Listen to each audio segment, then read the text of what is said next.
cerita sama bidan itu, saya tidak mau menyakitin seorang cewek. Saya menghormati seorang cewek. Soalnya apa? Satu prinsip saya, muliakanlah seorang ibu atau seorang cewek, pasti kamu akan mulia. Kayak gitulah menurut saya.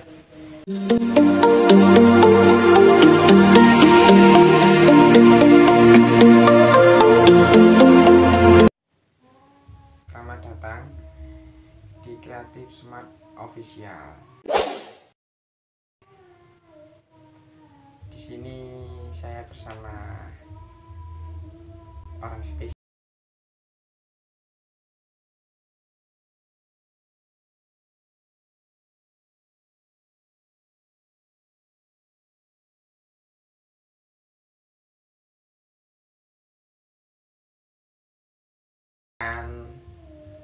Nggak jelas. Kan betul. Oh iya.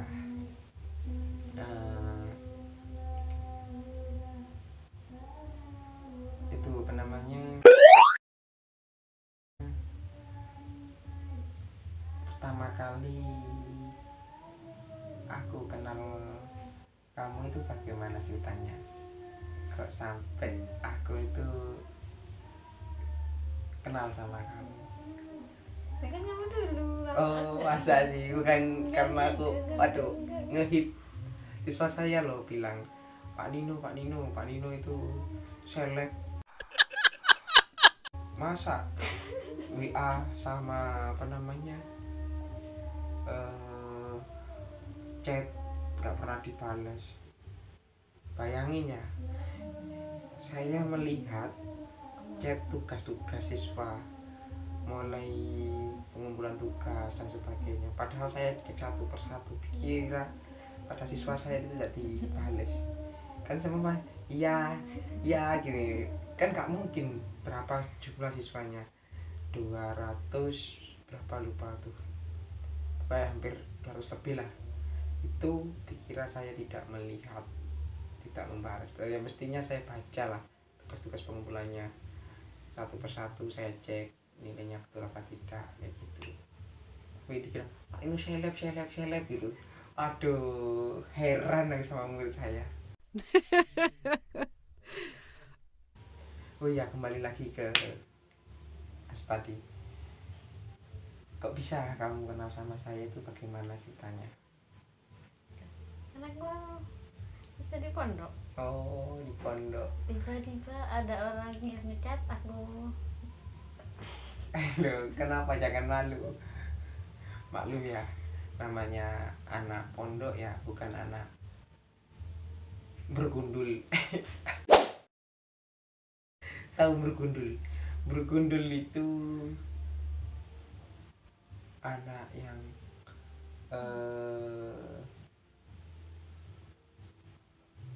syukur jeplak lah ibaratnya. Kayak gitu, namanya orang pondok maklum aja. Dia kan pendiam, gak ada ngomongnya, kalah bisu. Tahu orang bisu ya? Maklum menyebut nama orang bisu ya. Tuh aja diem aja, kayak gimana, lagi apa, diem gini. Aduh, baru pertama kali ya seumur saya kenalan sama cewek. Itu aja cueknya minta ampun, jual mahal, padahal ya dia bisa takluk ke saya.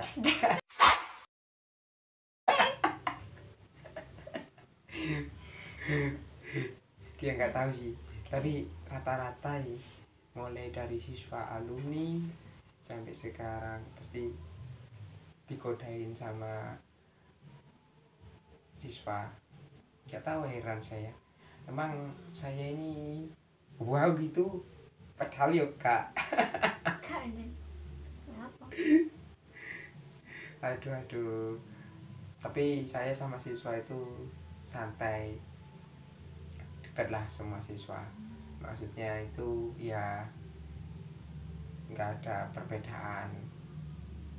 Nana mau sharing kayak gimana, saya tangkepin kayak gimana permasalahannya. Alhamdulillah banyak siswa yang melakukan yang saya kasih tahu itu hal-hal yang positif gitu. Soalnya sekarang banyak siswa itu tahu sendiri kan ya, siswa bagaimana sama orang yang lebih tua. Nah, saya kan nggak pingin siswa saya itu kayak gitu. Kalau bisa, prinsip saya, banggakan orang tua kalian, jangan sampai malu-maluin orang tua kalian. Itu pesan saya. Terus ini ceritanya saya mula. Dulu sebelum saya kenal calon saya ini, saya itu kenalan sama anak bidan. Wah, kelas ya. Anak bidan ditaklukkan.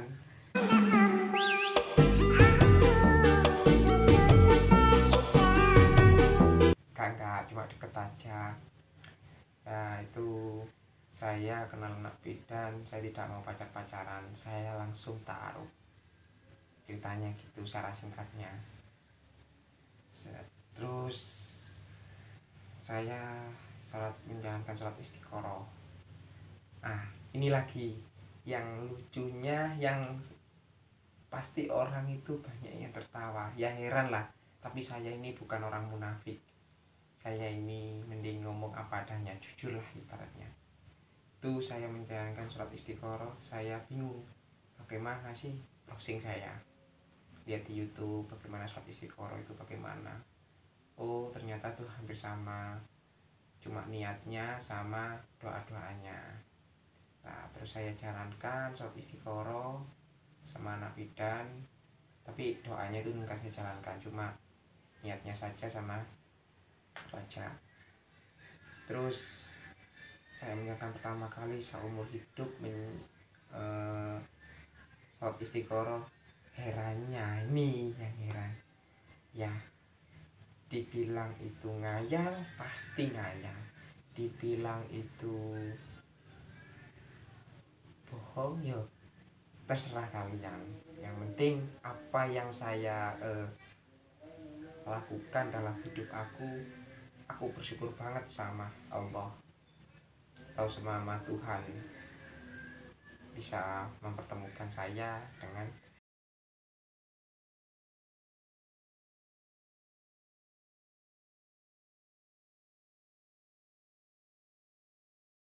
tanya gini singkatnya. Sama anak bidan pertama kali sholat istiqoroh, saya tuh dimimpiin orang tuanya dia. Lah, ceritanya orang tuanya dia itu teman saya. Itu herannya, orang tuanya dia. Tapi saya ini gak tahu, soalnya dia kan mondok, kan hanya pendiam. Ini diam, nggak tahu. Aku heran sendiri aku.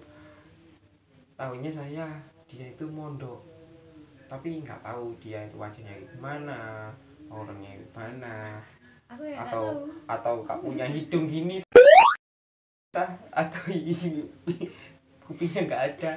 Saya kan nggak tahu kan, iya kan nggak tahu. Nah, itu aku sama sekali sholat istiqoroh sama bidan itu saya dilihatin sama temanku. Wah, masa sih, mungkin cuma halusinasi aja, namanya saya orang awam ya, bukan anak pondokan, bukan anak orang yang alim lah ibaratnya. Saya masih banyak kekurangan.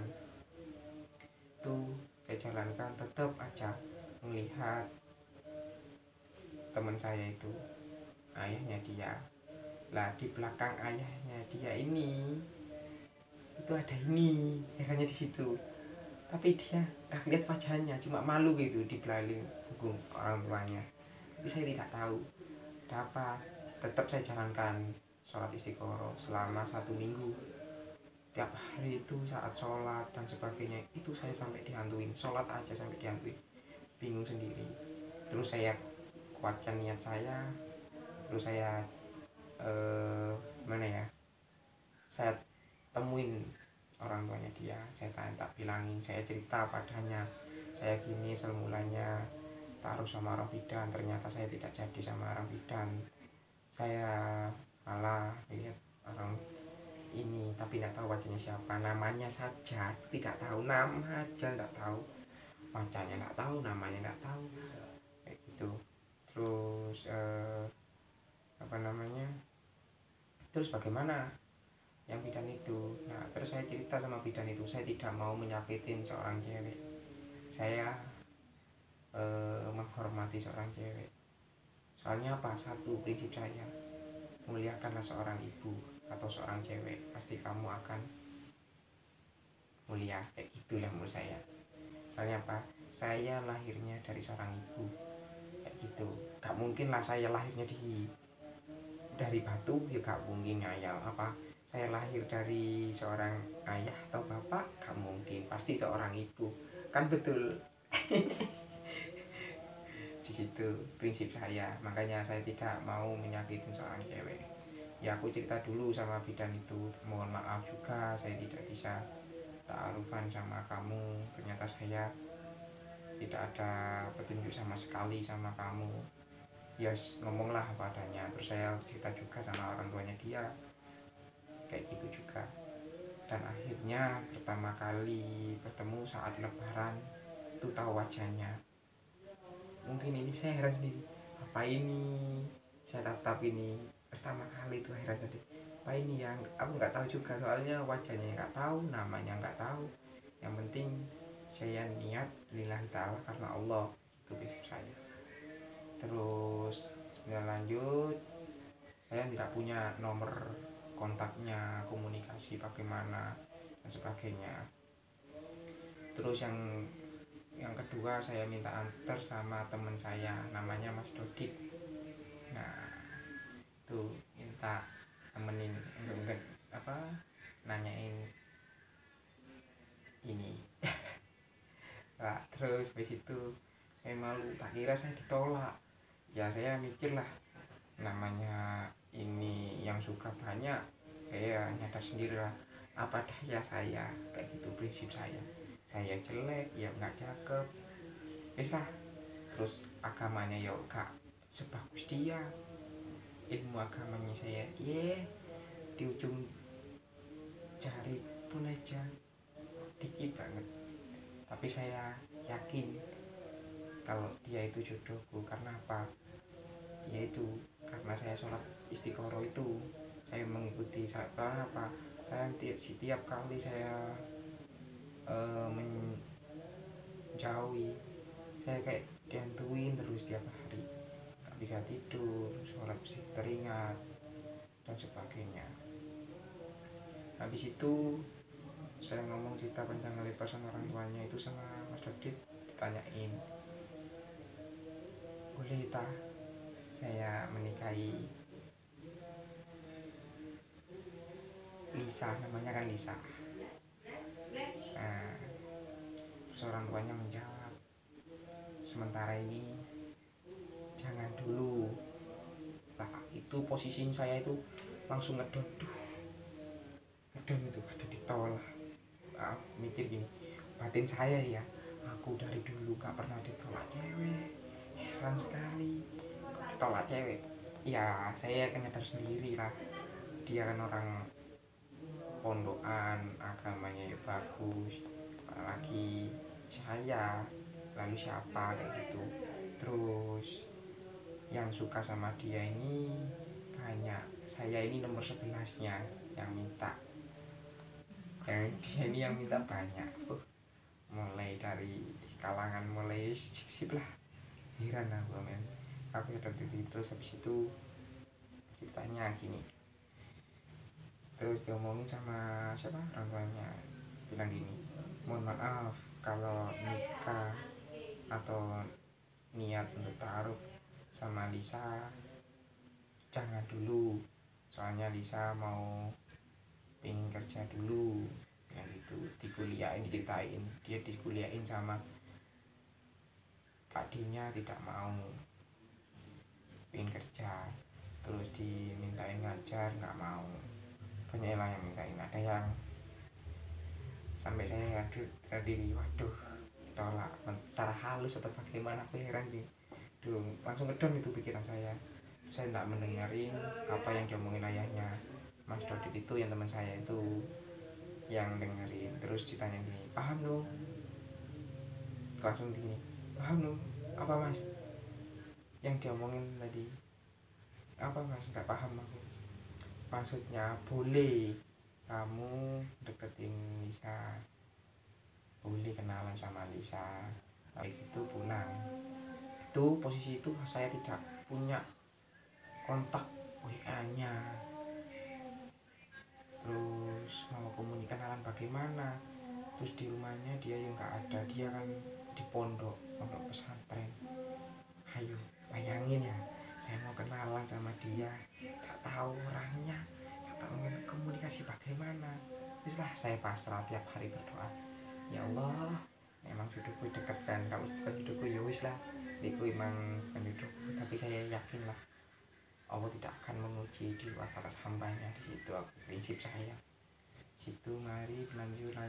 Terus saya mikir, saya banyak sekali sama teman-temannya, ya apa ya, yang ngejak kenalan sama saya juga saat dia di posisi pondok.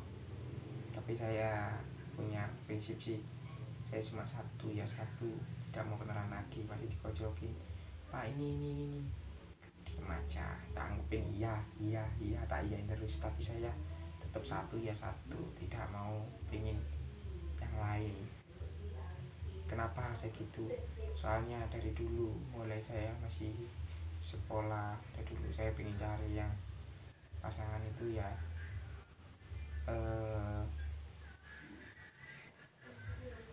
yang bisa lebih baik dari saya. Saya merasa masih kurang baik kayak gitu. Nah, cerita singkatnya di situ, kok bisa dia mau loh, padahal saya aja jelek. Ya itu, dari yang minta itu banyak ya, dari orang kaya ya ada, dari golongan ya dari pondokan juga ada, dari orang yang bisa juga ada. Tapi ya heran sendiri saya, tanya sendiri bagaimana ya, kamu kok bisa tak suka sama saya itu bagaimana.